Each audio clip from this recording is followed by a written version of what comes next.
दोस्तों नमस्कार। अंग्रेजी के दो शब्द हैं, निनकम्पूप और साइकोफेंट। डिक्शनरी में अगर आप इसको देखें तो पहले निनकम्पूप आता है, फिर साइकोफेंट आता है। और वास्तविक जीवन में भी अगर आप इसको देखें, जहां निनकम्पूप होगा उसके पीछे पीछे साइकोफेंट्स भी चले आएंगे।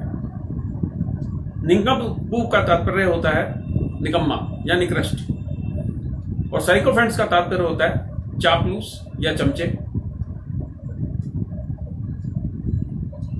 अब हमेशा से पाएंगे कि राजनीति में या सामाजिक जीवन में बहुत से ऊंचे पदों पर बहुत सारे ऐसे लोग पहुंच जाते हैं जो निनकम्पूप होते हैं। मैं सारों की बात नहीं कर रहा, बहुत सारों की। और जब ये निनकम्पूप कोई पद हथिया लेते हैं तो इनके पीछे साइकोफेंट्स की एक फौज खड़ी हो जाती है, जो निकम्मा कहेगा वही चमचे उसकी हाँ में हाँ मिलाएंगे। और ये चमचे जानते हैं कि वो निनकम्पूप से ज्यादा विद्वान है, और इसी गतिविधियों के चलते ये साइकोफेंट्स ऐसी ढेर सारी पोस्ट हथिया लेते हैं जिनको देने की पावर उन निनकम्पूप्स के हाथ में होती है। ऐसा नहीं है कि ये साइकोफेंट्स मूर्ख होते हैं, वास्तव में ये विद्वान होते हैं और चतुर भी होते हैं। आप जितनी भी सरकारी संस्थाओं में देख लें, वही गिने चुने साइकोफेंट्स आपको सब जगह दिखाई देंगे। आर्किटेक्चर के क्षेत्र में भी यही है, अर्बन डेवलपमेंट के क्षेत्र में भी यही है, एजुकेशन के क्षेत्र में भी यही है। जो भी सत्तानवीस होगा, उसके दाएं बाएं जो भी चापलूस लटके रहेंगे,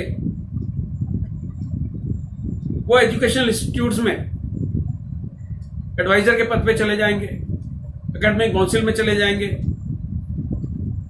सरकार के सलाहकार बन जाएंगे। और एक एक व्यक्ति 5-5, 6-6, यहां तक कि 10-10 पदों पर विराजमान होगा। उन पदों पर जिनकी ना उनको कोई व्यवहारिक जानकारी होती और ना उनको उस पदों पर बैठ के वहां कोई सुधार करने होते। उनको उन पदों पर बैठकर अपने चहेतों का भला करना होता है, या अगर कोई विशेष विचारधारा का हुआ तो उन पदों पर बैठकर आर्थिक लाभ भी उठा लेते हैं। कई बार ये साइकोफेंट्स ऐसे लोगों को भी लपेटे में लेने में सक्षम हो जाते हैं जो निनकम्पूप नहीं होते, लेकिन वो इन साइकोफेंट्स के पिछले कारनामों से या उनके पिछले क्रियाकलापों से इतने अभिभूत हो जाते हैं कि उनको लगता है ये व्यक्ति पहले इन कमेटियों में रहा है, इसको ज्ञान है, इसको समझ है, तो इसके ज्ञान का हम लाभ उठा सकें और जो कामकाज हमें करना है, जिसमें हम पहली बार आए हैं, तो इनकी हमें मदद मिल पाएगी। ऐसे एक तथाकथित विद्वान को काउंसिल ऑफ आर्किटेक्चर ने एसपीए में अपना, दिल्ली के प्रतिष्ठित school of planning and architecture में अपना प्रतिनिधि नियुक्त कर दिया था। मामला अदालत में गया और अदालत ने उस नियुक्ति को रद्द कर दिया, यह कहकर कि एसपीए में काउंसिल का सिर्फ वही प्रतिनिधि जा सकता है जो काउंसिल का सदस्य हो। मैं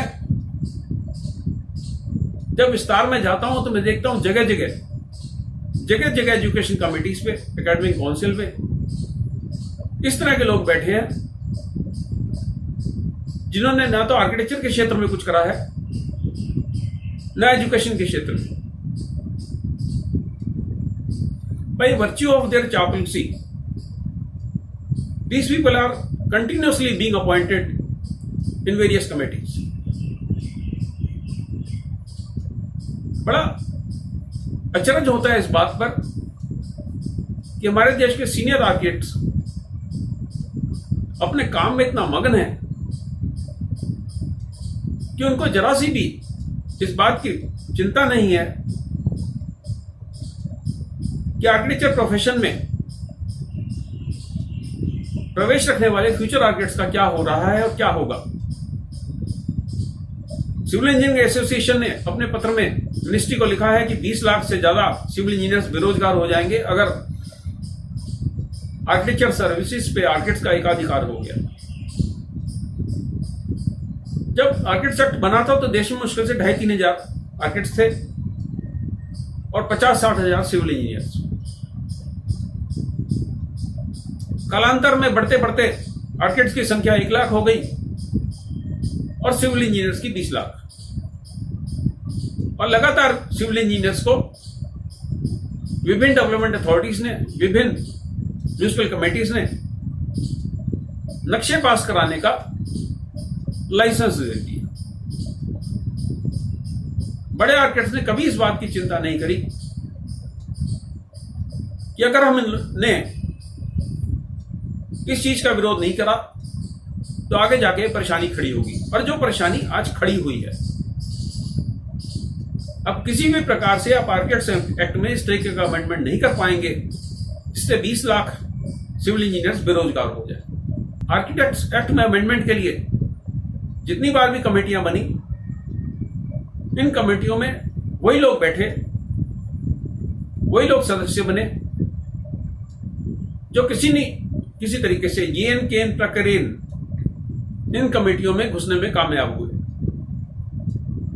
इन लोगों ने तरह तरह की रिपोर्टें बनाई, 8-8, 10-10 साल या कई बार 2 दशक तक उन रिपोर्टों पर मंथन चलता रहा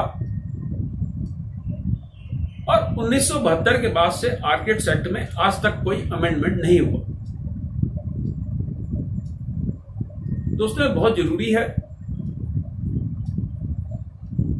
कि काउंसिल ऑफ आर्किटेक्चर में हमारे पूर्वजों ने जो गलतियां की हैं वो काउंसिल ऑफ आर्किटेक्चर में बैठे हुए वर्तमान पदाधिकारी ना दोहराएं।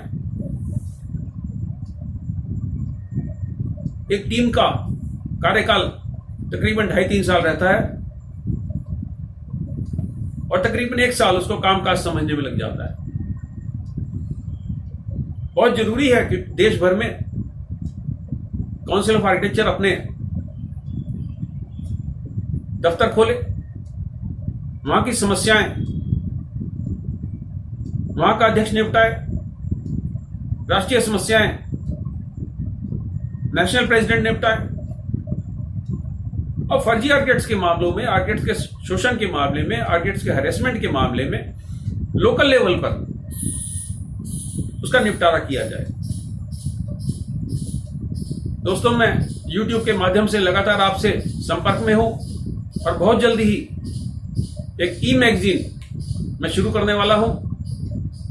काउंसिल ऑफ आर्किटेक्चर की प्रिंटेड मैगजीन आती थी जो कई साल से बंद है। मेरी कोशिश रहेगी कि ई-मैगजीन के माध्यम से देश के 1 लाख आर्किटेक्ट से हम जुड़े। ये ई-मैगजीन उन लोगों को निःशुल्क भेजी जाएगी और ई-मैगजीन का ऐसा रंग रूप होगा कि जिसमें सिर्फ बड़े बड़े प्रोजेक्ट्स या बड़े बड़े आर्किटेक्ट्स के गुणगान ना हो, आर्किटेक्ट्स और फ्यूचर आर्किटेक्ट्स की समस्याओं का भी निराकरण हो। नमस्कार।